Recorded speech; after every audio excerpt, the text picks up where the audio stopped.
Северномакедонци или народ со зацврстен идентитет. Дел од присутните на втората јавна дебата за уставните амандмани го прашаа премиерот како ќе се нарекуваат идните генерации.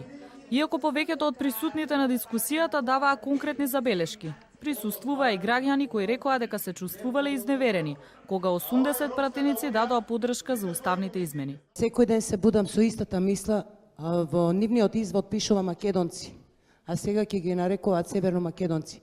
Не се сложувам и сакам да ми објасни како он се чувствува за неговите деца кои ќе им се запише северномакедонци. Северномакедонци ниту ќе видам јас, ниту вие, ниту децата, заради тоа што јасно е утврдено дека сме македонци, зборуваме македонски јазик.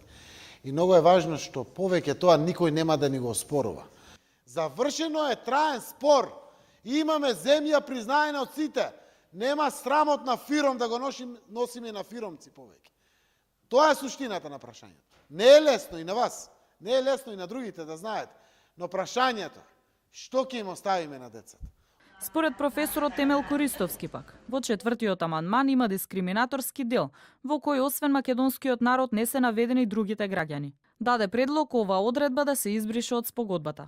Мораме да водиме сметка дека Македонија е мултинационална држава и дека во неа не живеат само граѓани припадници на македонскиот народ, туку и граѓани припадници на другите напред наведени народи.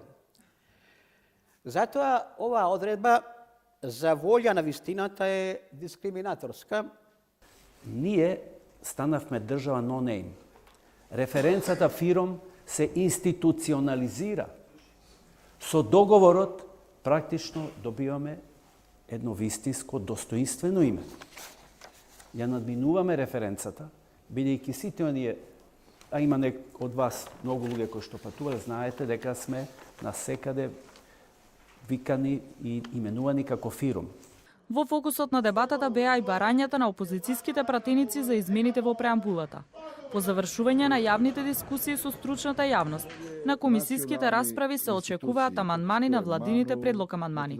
Откако финалната верзија ќе се стави пред пратениците во собрание на гласање, на власта ќе бидат потребни најмалку 80 пратенички гласови за успешна имплементација на Преспанскиот договор.